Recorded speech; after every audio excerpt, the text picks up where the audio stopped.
The problem is there is no fight for the BBC. People keep on saying, I will fight to death for the BBC. There isn't a fight. You can submit some opinions to a green paper.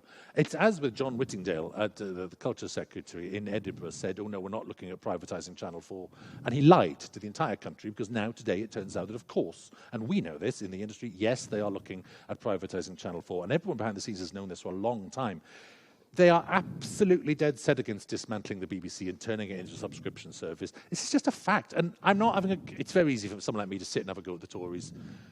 In fact, they're just being very honestly Tories. Tories believe in the free market against the state. If you believe in the free market, this is the way to do it, is to make it a business. So they're not lying. They're actually being very true to themselves. And we're going to have another 10 years of this government. In 10 years' time, everything we understand the BBC to be will be gone. And what I wanted, but when I asked Alison if I could do this, what I do today is like, if we start to talk about the BBC is so huge, we will end up criticising it in some shape or form. Every defender of the BBC has a very hard time defending it, because obviously there's always some corner where it's going wrong. It's like defending a city.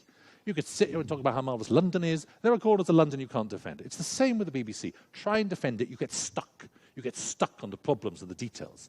So what you have to do is what we are heading towards, what the government wants, and what is going to happen, because I honestly think this battle has been lost, is we're heading towards some sort of subscriber service.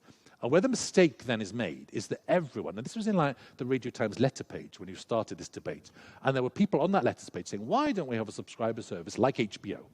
Like HBO, one of the finest broadcasters in the world. I will pay my subscription fee, I will join in with HBO, that is what I'll get. People in this country have no idea what HBO is or what it means. And I spent the past few days going through the website. It's like, and I went ahead, I have to look at my phone to get some details, but on a week on HBO, so you've got 7 channels: HBO, HBO 2, HBO Signature, HBO Family, HBO Comedy, HBO Zone, HBO Latino. Doesn't that sound marvellous? You pay for that $15 a month, which is $180 a year, which equals like £118, so it's cheaper than the license fee. We think that's brilliant. What you get is no news, no Voice, no soap opera, no weather, no radio stations, Radio 1, Radio 2, Radio 4, nothing like that. All you get are these 7 channels. This is what you get in this week. And bear in mind that this is in October, so it's like the sort of prime time. You get, on a Saturday, you get a 2-hour film, which you might have seen already, called Focus, not a very good film, 14 minutes of boxing. 14 minutes of boxing.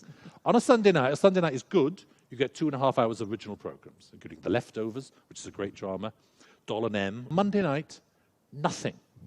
Nothing new at all. On Tuesday night, nothing. Nothing new at all. No new programs, no news broadcasts, no magazine programs, no Phil and Holly. This is what I'm saying. You pay a full subscription fee, which is practically the price of a license fee. You get nothing. People in this country say we should have subscriber service like HBO because it's the finest broadcaster in the world. It gives you nothing. All right, you get Game of Thrones. You get that for 10 weeks of the year. 1 hour a week. 10 weeks of the year, that's all you get. You're being led towards a subscriber service which you are being told is marvellous, and it's a lie. It gives you a couple of hours of good drama a week and nothing else. And that, in 10 years' time, is what they will demand the BBC becomes. And it is a disgrace.